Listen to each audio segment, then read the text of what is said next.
Well, this is part of the job question, but I was wondering if when you were younger, if there was any other career or job when you were little that you had dreamt of being other than an attorney, or did you grow up thinking you were going to do something different than you did? Well, I had worked, I had worked at Allen's about 3 years, and I really wanted to go to New York.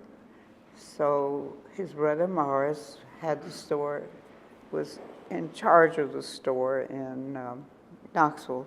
He said if I came up there and learned the ropes, he'd send me to New York, and I probably wouldn't ever come back. So, didn't make it. So you didn't make it. She went to Knoxville, met Mitchell, got married. Got married. That was it. Yeah, same thing. Well, when I was finishing college, I had majored in accounting and thought that I would go into accounting. But at that time, which was 1948, the accounting profession was pretty much filled up with veterans who had returned, and there were no jobs available. And the only job that I recall that was available was to travel selling stationery. So I went to law school instead. What about you, Gil? Anything you thought about? I've had a varied career. Colorful career. Including fires. What else? The ready-to-wear business is what I started in. But, now I'm in the real estate business, so I've come full circle. Okay. In this, by my calculation, we have, on your ages, we have like 260 some odd years of life, if you add all your ages up. So in that collective time frame, you've learned a lot. What advice would you give this audience that on this tape which will last another probably a couple hundred years, but particularly to these young folks in our audience, your children, your grandchildren? Well, you guys are young. We're very young. But what advice would you give someone as to how do you that you learned in your life besides how to turn your telephone off? Well, I don't know. This past week with Randy's coming back from Israel, she sent her friend couldn't afford to pay the plane fare for the day before Randy got there, so the girl came first. That was a shock. So anyway, then she had to work on Randy's book for small children. And she was up till all hours of the night correcting, making corrections. So that was a shock to me that people would find different ways to survive. This girl had no money, and let's see. Why did You have to tell them she was a rabbi. She didn't have any money, she was a rabbi. No, that girl's not a rabbi. She was A cantor. a cantor. And anyway, she didn't have any money, and she didn't have any luck either. So your advice is Don't be a cantor. don't be a cantor or a rabbi? That's right. Well, I would say look to the future. Don't look to the past. Don't agonize over the past. Be optimistic and have good children. Good children. Right. Well, all these young people just follow their dream. That's like, what you want to do, I guess. But that would be my spin on it. Are we done? It's not up to me. No. Now, you want to take a break? No, I just thought that was. Get bored? No. She thought she had enough. It'd just be enough. No, we got a few more. Oh, And okay. then we're going to open it up to the audience. Well, my question is just a little similar, but what would you want your grandchildren's children to know about you? I was wonderful. That you were wonderful. You were the best answers.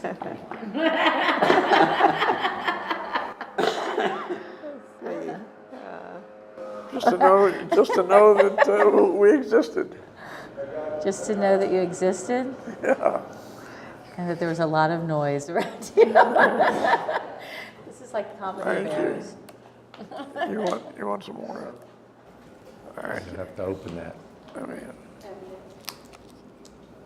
Thanks. So, Thank you. Mom, what do you want your great-great-great-grandchildren to know about you? That you were great? Anything else? I don't remember thinking that my grandmother was great. She never smiled. We agreed that she never smiled. Never called. And I can't think of what I would want them to remember, judging from my view of my grandmother. And the other one I don't even remember. well, hopefully I'll have this video that they'll be able to see what sort of characters we are. I'll stick with wonderful. You'll still with wonderful? Okay. All right. If you had to pick one person that was the biggest influencer in your life, that you learned the most from, biggest influence, who would that be?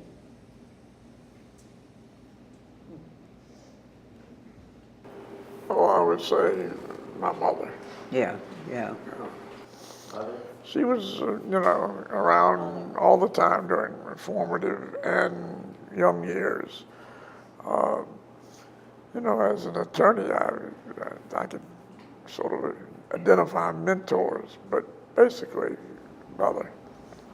Did she push you? No. No. But how did she influence you? Mostly by suggestion or showing what she did, by being involved and interested in people and some nonprofit activity, somewhat She limited. had wonderful typing skills. So that's it. The things that she did well, and we just took for granted. We took for granted whatever she did. It was her way of. Yes. And she never raised her voice. She just, I don't think that would be a good idea. So that's where you get it from.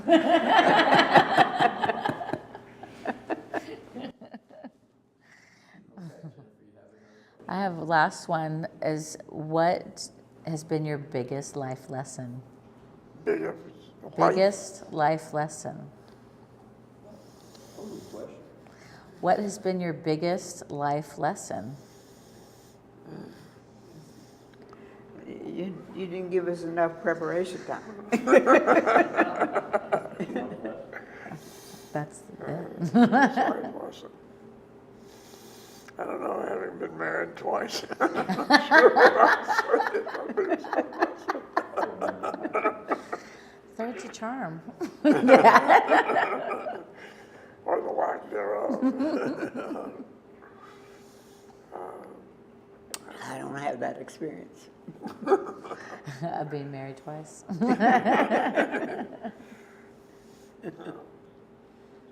Okay. I don't know where I learned it, but I still think you look to the future.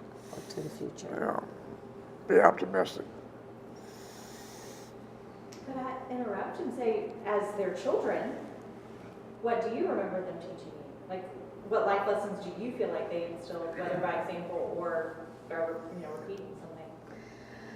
I definitely think I learned from you too that anything is possible. How to make chili? Would you deny? No, that anything is possible, and to be a good person, to give back to your community. That's probably my biggest lesson that I've learned as an adult, is to how to be part of my community, and not as selfish as I was in my earlier years. Make sure you pay your taxes. Make sure you pay your taxes and you shut a business. All right. I think we're going to open it up to the floor here.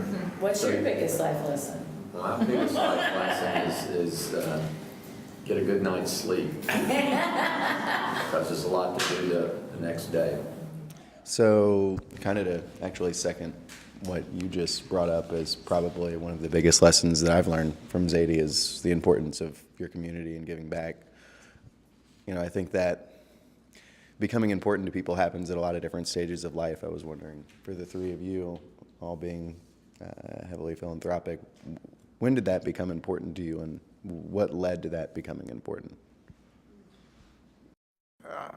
It's hard to say when, but it seemed to me maybe part of it occurred during the Second World War, when the patriotic fervor was such that we all got involved in trying to do things to help speed along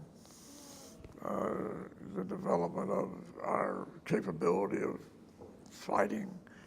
That just continued on following the war, being involved in the community. We were working for the Federation before the war was even over. Oh, yes. Yeah, I don't know who got us in. Herman Boppin probably got me in, and I went to Did you go to Brandeis camp? Mm-hmm.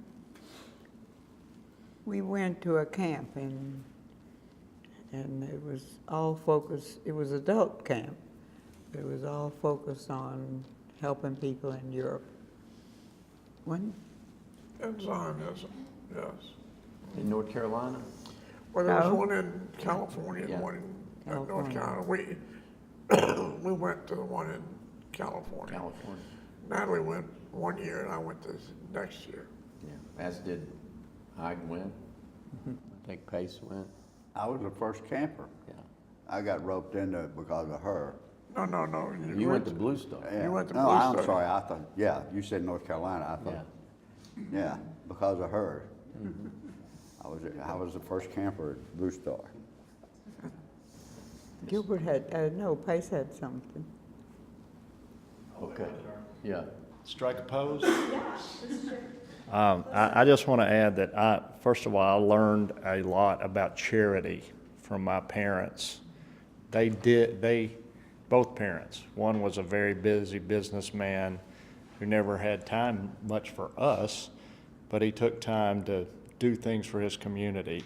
And Natalie did too, and they didn't lecture us about it or whatever else. They just did it, and it was example. It was by example that I learned how important community, whatever it was. Of course, the Jewish community was the biggest part of it, but the community at large as well. And I just want to get that on record.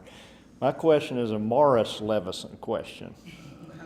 I have recently been blessed with about 20 Morris Levinson paintings. And evidently these are the leftover versions that nobody wanted and somehow Mitchell ended up with. And Gilbert has advised me. I've asked him about what to do with them, and he said the best place for them is under the bed. But anyway, can you just give us a quick little bit about, I know Uncle Morris and Aunt Sylvia were colorful characters, at least my little bit of knowing them, especially Aunt Sylvia. But I mean, what was the artist thing, and was it a hobby? And some of y'all probably have some Morris Levinson paintings somewhere. Yeah, you want some more? All right. Painting was therapy. Therapy? therapy. Morris was an alcoholic, and not that he was an alcoholic 100% of the time, but when he was when he did start drinking, it got pretty bad.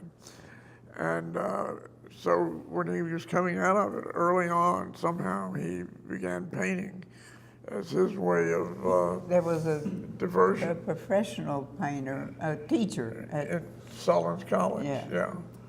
And he developed that relationship and continued on.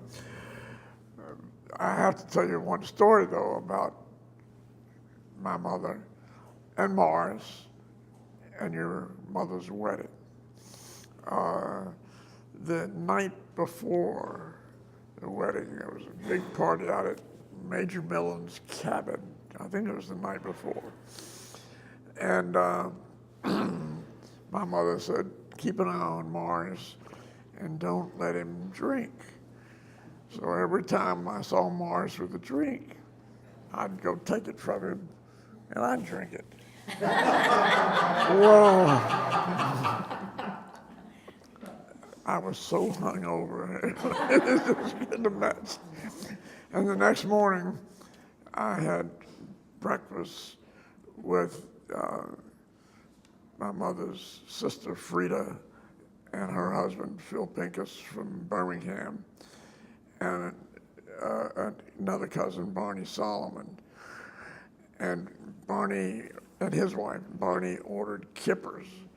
And when they were delivered, I had to excuse myself. I was so sick from the night before. And those kippers being put on the plate, I did show up for the wedding, though. The picture of which is in here, this book, great book. Was he ever a professional painter? Like, did he sell professionally? It was all Sent just... Morris for Mother to take care of it. There was a place in Atlanta that, dry out, yeah. It's called the White Cross.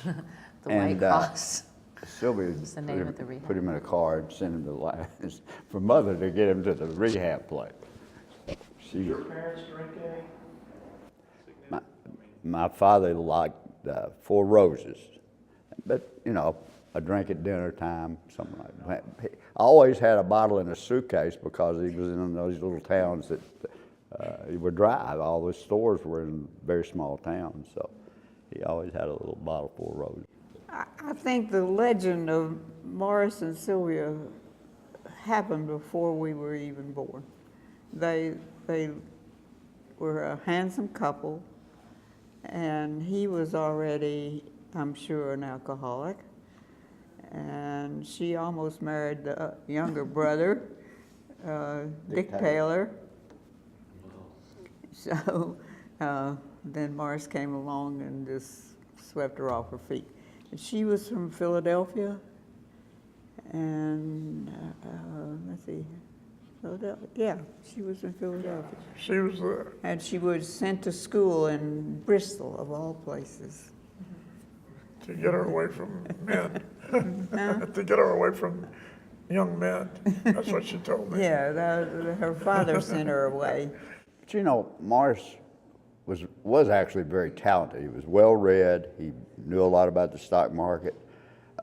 He was very talented. He'd go out and, okay, we'll build this house here, and then they'd start. They'd never have a plan.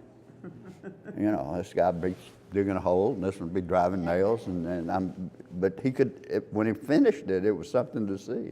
Every one of them were. Yeah, he was a successful architect. The costs they were never in line with what should be done, but he could do it. He was talented. So I'm just curious, how was the family impacted by the Depression? Never heard much about that. Well, we didn't know it was We a were depression. protected. They were depressed. We were born just before the Depression. And so what we had. We didn't know that there was anything that was more splendid. We were too young to realize it. In So school, nobody was out of work for long periods of time or anything like that? fortunately, they were not. We didn't, it didn't touch us. I think, really, folks protected us. We always looked like we had more than we had. Well, also, when I mentioned that Sunday lunch was fried chicken, I was aware that we had some friends who were financially better off that generally would have roast beef.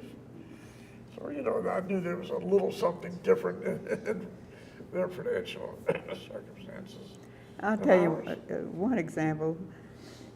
Maybe you all remember that Barbara Moldo was really a close friend of mine, and she was a single.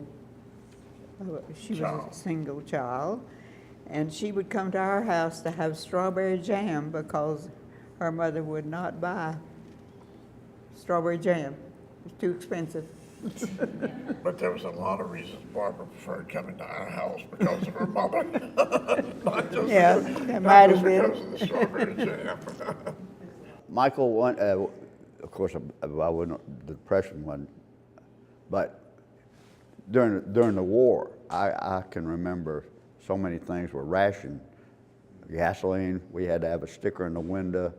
You could only buy gas if you had an A. You could only buy gas on certain days. And I don't think you could buy but so many gallons at a time. Of course, cars didn't hold like they do now. And then, you know, things like tires and certain kind of meats and stuff, there were a lot of things. Shoes were hard to really find during the war. You remember anything else? Everything was rationed. Sugar was rationed. I know you guys grew up in a culturally Jewish home and Jewish community.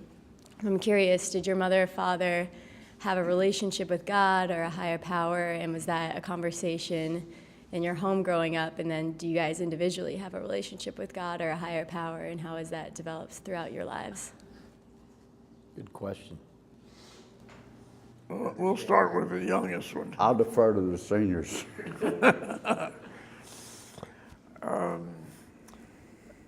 I don't recall religious discussions. We basically observed the various Jewish holidays.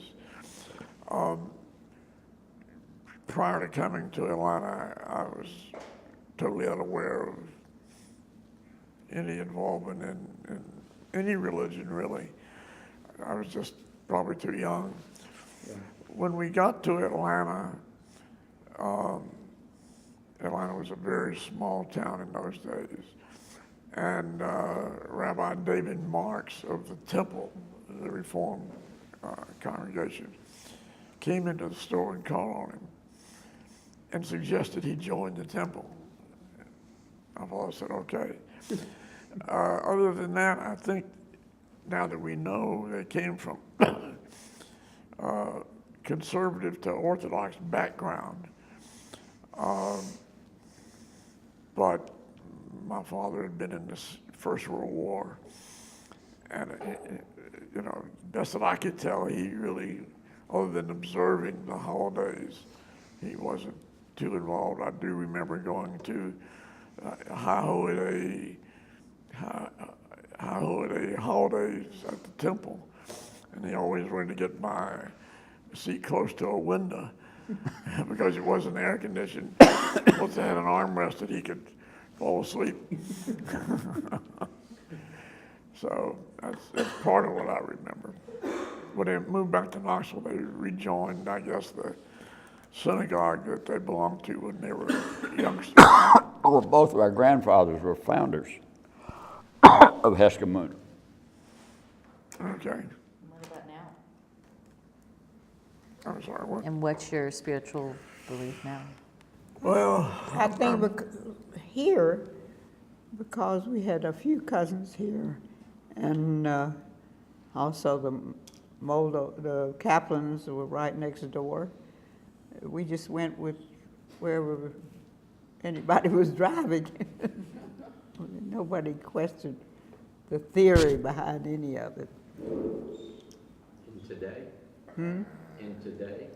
Today, the temple and the synagogue in Knoxville, about the same. About the same. I've probably become much more being irreligious, secular. It just seems to me that so many of the wars throughout the history of this world have been caused by religions that it sort of turned me against formal religions. Would you Her go- conversion came when she met Bub. Well, everybody in Knoxville at that time when I came was at the synagogue. Uncle Fred was the guy that, whatever he did, you know, he was. But you married into a more observant family. I said when she met Bub, that was it. She got converted. It stuck, though. It stuck. Wilbur, you want to take a crack at that? You know, here, when we belonged to the temple,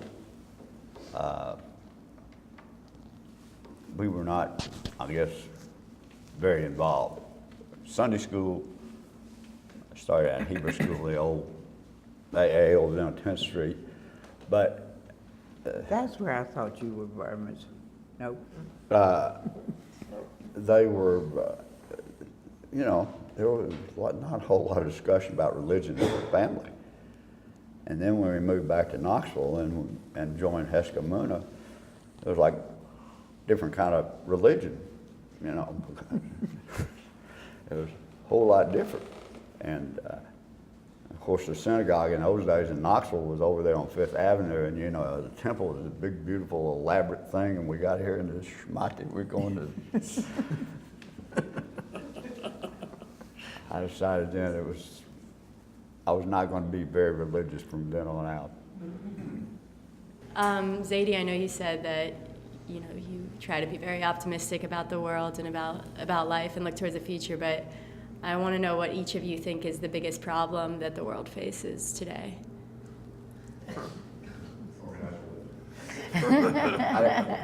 Terry, speak up a little bit. I didn't hear you. Biggest problem that the world faces today. Boy. Religion.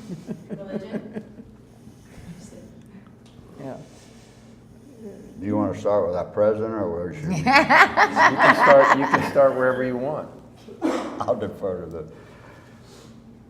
To the politicians? the first Republican in Georgia. Yeah. Jarvin, why don't you start and we'll see. Well, I do think religions all over the world are really, particularly the more orthodox forms of the religions are pretty disrespectful of just about everybody else. On the other hand, when you look at the developments that are occurring in, say, North Korea, they don't relate to religion. I don't think of all the problems that I think we face in dealing with Russia today arise out of religion. So there's all kinds of stresses in different sources. And I don't see any leadership anywhere in the world that's making any strides resolving them. That's your generation. My generation can hardly move around much anymore. You know, we all learn a lot more from our mistakes than our successes. What's, I guess, from each of y'all's perspective, what do you feel either in work or as leading your family has been the biggest mistake, and not really the specific mistake, but the concept of, wow, I didn't handle that right and didn't end up where I wanted to be, whether it's in business or, in family, that just the concept of, what you would try to, give us to do, whether I'm a father now or our kids when they're adults. I mean, Dad, you've always used the term, steady in the boat. So, you know, we learn more from our failures than our successes. You know, would you guys be willing to share that with us? How long you want to sit here? Maybe you and I can just get together a little one-on-one. We'll talk about it later, over a drink. That'll have to be after next Saturday when I compete with my sister. Well, does anybody want to start? I'll tell you, well, staying steady in the boat is important. But probably where I think I've probably failed, and which I can pass on to all of you, is frankly in both of my marriages, neither I nor either of my wives were able to really express our feelings with each other without it coming out as criticism. But it's very important to be able to, whether it's with a spouse, parent, child, or what have you, try to express your feelings about something that's of concern to you without it being criticism.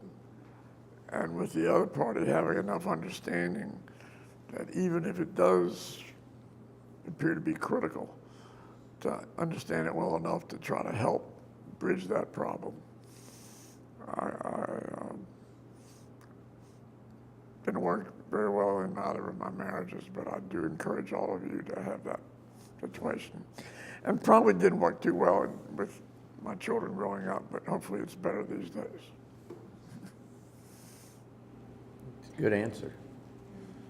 Mom, you got any words of wisdom? Gilbert? I defer to the first answer. Okay. Is there anything left to be said to us that you want to make sure that we, for the sake of this tape that's going to last hundreds of years, that we know about? Jarvin just gave us some very profound advice that we probably ought to end on that. But I just want to make sure if there's anything else that you want to share with us, that and your grandchildren and your great-grandchildren and your great-great-great-grandchildren, that we ought to know about, that you wanted to share with us. I'm open for questions for the rest of my life. You hear that, guys? Said he's open for questions for the rest of his life. Well, that's a good answer.